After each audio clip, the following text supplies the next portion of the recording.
This is a local AI workstation build with a very specific brief. Number 1, keep the cost below £2,500. Number 2, make it a genuinely useful development and local AI workstation without pretending it's going to rival the cloud AI models. And number 3, let's make it look good in the process. I've chosen this Thermaltake, the Case 300 chassis, which is amazing airflow, great for cable management, and also looks the part. So join me in the build and let's see how we put it together. Looking at these components, it might look like a typical gaming rig, but it isn't. It's a dev workstation for things like Visual Studio, local models, and experimentation. The case itself is a Thermaltake Tower 300, small footprint, vertical layer, and loads of glass. So let's run through that all-important component list. The build starts with an AM5 motherboard, an AMD Ryzen 9 9950X, 360mm Corsair all-in-one CPU cooler with a lovely little screen in the front, and a key part of this build, the graphics card, the MSI RTX 5060 Ti with 16 gigs of VRAM, which is what makes the local AI side of this build really interesting.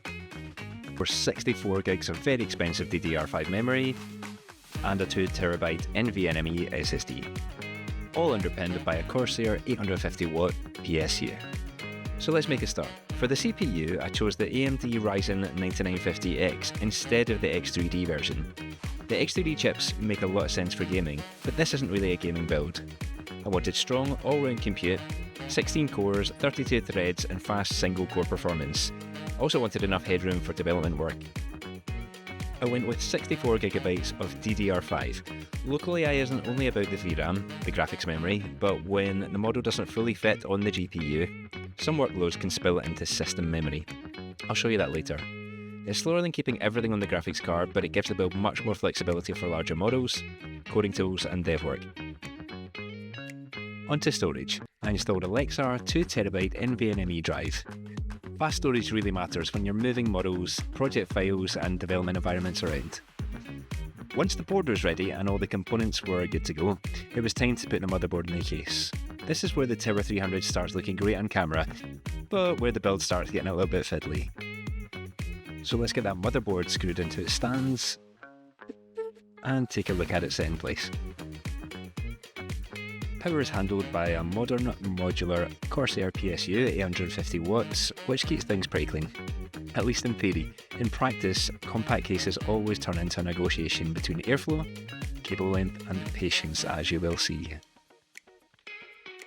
So now it's time to prep the cooler and the motherboard mount for a relatively fiddly installation. The CPU is a 170W chip, so cooling definitely matters as this thing's going to run warm. I used a 360mm all-in-one cooler by Corsair, partly for thermal headroom and partly because it looks pretty cool and the screen's going to look brilliant in a vertical glass case. So you might as well give it a bit of theatre, and you know I love a bit of theatre.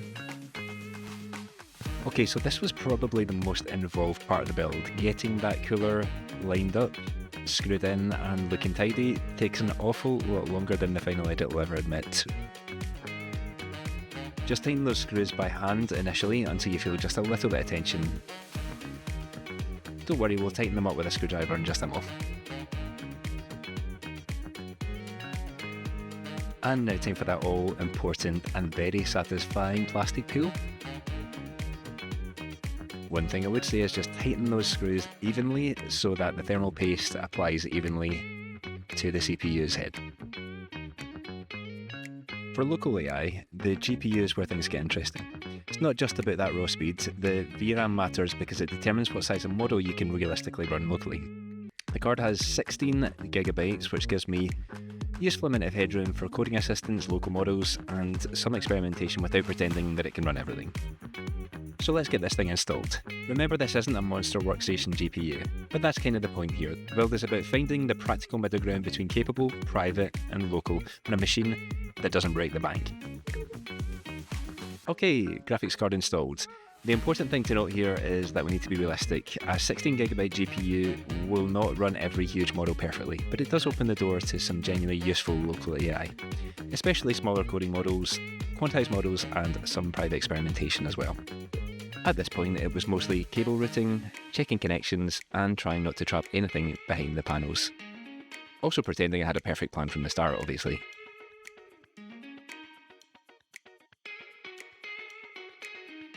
Once I'd satisfyingly removed the plastic film, the whole thing began to start looking like the machine I had in my head at the beginning. And now time for the first power on. It's looking good so far, the fans are spinning, the AIO's display fires up. Let's take a look from the side. Phew, that's a relief. Some more good news, it posted first time, which is always a relief.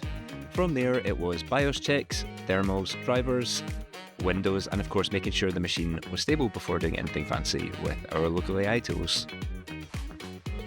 And that's almost us for the physical side of the build. All that remains to be done is placing those glass panels back on the front of the Thermaltake case, and then let's power it on again to check everything's working. Fantastic, all looking good, complete with more smoke.